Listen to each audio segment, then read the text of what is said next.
Welcome back to GBGuns for another optics overview where we show you the basic features, layout, and how some of these scopes work, hoping to help you be able to make a better decision on optics for yourself. This lightweight beauty here is the brand new HardLine Pro MOA 4-16x50 from Crimson Trace. Not a company previously really known for optics. I'm excited about this one and I'll show you why coming up next. So the basics for those just learning optics, 4-16x50 means that this has a minimum magnification of 4 power, a max of 16, a 50mm objective. That's important because the ratio between your zoom and objective lens helps determine the eye box, that is how comfortable it is to get behind the scope. Basically, if you divide your objective lens diameter, in this case 15, by your zoom, you don't want that end number to be any smaller than 3. Really, I'd say 5 for it to have a comfortable eye box. That's the amount of space and location and direction your eye can be behind the lens and still see through it easily. But 4-16x50 is a very popular size, especially with these 30mm tubes, which this one has. So, we've got a few scopes that fit that exact description, and that's kind of what makes me excited about this one. I'll show you the reticle later. We'll go outside and I'll give you a look at it at some different distances as well as features, but for now, just looking over it, zoom in here and see we've got this nice aggressive knurling. These are made in the Philippines, by the way, which is where Nikon used to make theirs, and it has a lot of Nikon feel to it. It seems to be very nicely made. We've got this rubberized knurling here. That's your eye focus for focusing your eye to the reticle. Here's our zoom ring, also nicely knurled, and it's got some stiffness to it, but not a ton. And you can see it's about a 2/3 rotation to come from 4-16, which lets you get rather fine. There's plenty of space in between the zoom for finding the ultimate zoom for you. Now, this being a first focal plane reticle means that the reticle scales with the zoom. You're not trapped to a specific zoom range for that reticle to be correct in measuring things. So having this wider rotation of space for the zoom, I think, is a good thing. It makes it more utilitarian. Looking at our turrets, you can see right away that they are removable to be reset. And we've got nice markings here up to the right and right down so that you don't have to come entirely off the gun to be able to figure out and remember real quick where your adjustments are. The turrets not being capped or locked is something that lends itself to the bench shooters and precision shooters who want to be able to dial real quickly.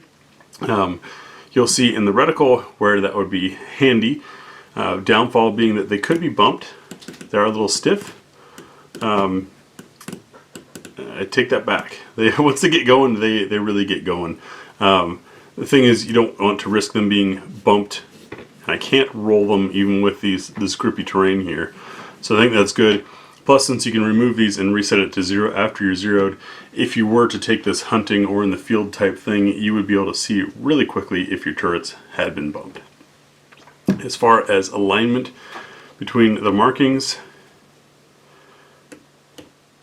you can see we're pretty much spot on. The clicks have a nice definitive feel to them. It's either there or it's not. No mush or anything, it just pops right onto it very nicely made there. We'll take a look at our elevation. Same spot there. And you can see as I expose it, we've got the lines here to see how many rotations around you've come. So, a little bit more turn around. Look at that, stopped right on the line. Beautiful. On the left side here, we've got our parallax adjustment, which is good and stiff, so it won't get bumped too easily, all the way up to infinity. And we've got an illumination knob with offs in between the buttons.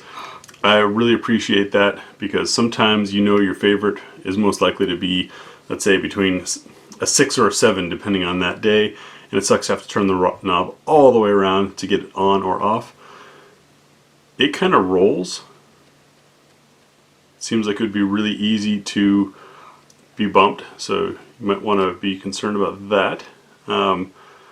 May or may not be an issue, but you can see, like leaving it here, for example, you can pop it to 1 or to 10 because it goes both directions. You don't have to worry about spinning it all the way around. Runs on a CR2032 battery, very common, easy to find. So all good there.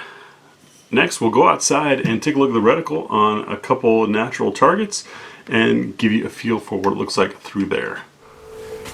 All right, now for the terrible outdoors part that I am admittedly no expert at. We're in an Oregon spring day. You can see around the side of this scope picture there, it's overcast, looks like it's going to be raining soon.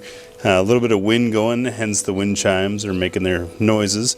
But giving you an idea of what this looks like, keep in mind, as always, you're looking at your screen that is an image taken through multiple lenses of a DSLR through the lenses of the scope. So it's not 100% what the naked eye is going to see, but I wanted to give you a feel for it. I'm going to bring the camera in some. Hopefully it shows us the reticle, if we can focus there. I think I got the eyepiece focused. Now if I kick on our illumination, seems nice and bright. You're looking at a tree line that's 135 yards away. I'm going to put some zoom on this lens.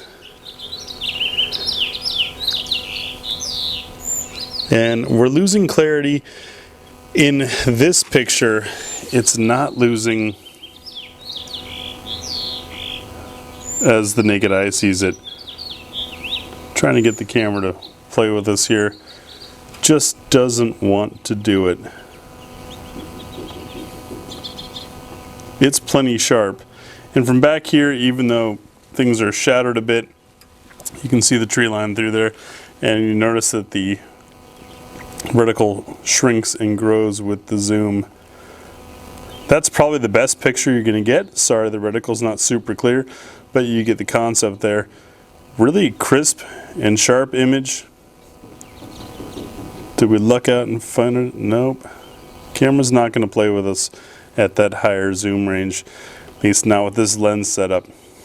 But as I move the scope out of the shot, you get a feel for what the actual lighting is here in Oregon at the time of filming, and this really shows you the brightness and clarity that's in this Crimson Trace scope.